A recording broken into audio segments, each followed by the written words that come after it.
Hi guys. So for today's video, I wanted to talk to you guys a little bit about my experience in London and a little bit about some of the recommendations I would make for seeing certain attractions in the day and seeing certain attractions at night.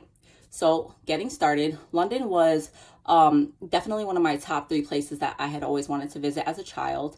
And getting there at the age of 23 was definitely a big accomplishment for me. And not only an accomplishment, it was me living out my dream. And getting there is, everything just kind of was an awe moment for me. Big Ben, Parliament, London Eye, Tower of London, everything was just illuminating, and I just wanted to soak it all in and never leave. That's how excited I was to be there, and that's how much I, had always dreamt about it and thought about it. And it's just a wonderful place to visit. Now, getting into the attraction part of it, my top 3 attractions for during the day and my top 3 attractions during the nighttime.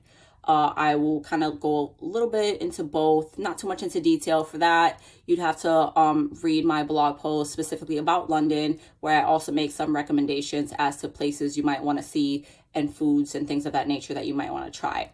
So top 3 attractions that I would recommend for during the day is Tower of London, which is only open during morning business hours.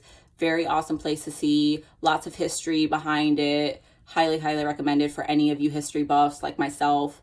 Another attraction I would recommend during the day is to see Big Ben and Parliament. You can't necessarily go inside, but it's very beautiful to see from the outside, and it's actually located by the Tower of London, very close to it. And which also brings me to my next attraction that I would recommend, and rather my third attraction would be the Tower Bridge. They're all kind of located around the same area. You'd have to do a little bit of walking. You don't necessarily need a bus or a cab or anything like that to get there if you don't mind walking just a little bit of the distance. So again, that's the Tower of London, the Parliament and Big Ben area, and also the Tower Bridge. All 3 attractions are open during the day, and they are very, very nice to see if you have the time to see them.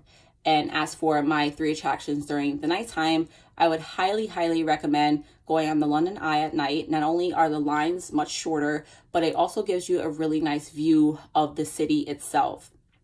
I would also highly recommend going to a lot of the pubs and the bars around the area.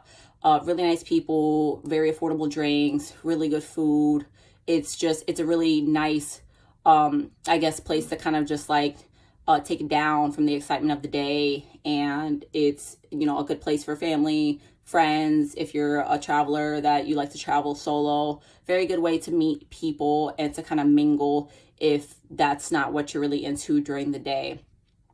And then my third and final recommendation for nighttime attractions would be to kind of just walk the city itself.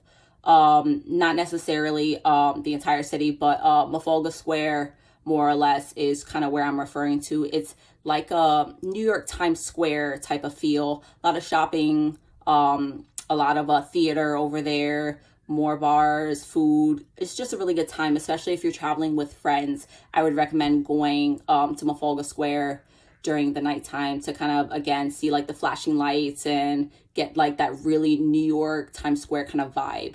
So those are my recommendations for London if you guys ever want to visit or have the desires to travel there, and a little bit about my personal experience. So I hope you guys enjoy the video, and my next video will be talking about my experience in Paris and a little bit about my recommendations for over there as well. So thank you guys for watching. Thank you guys as always for tuning in and subscribing, and I hope to see you again soon. So thanks.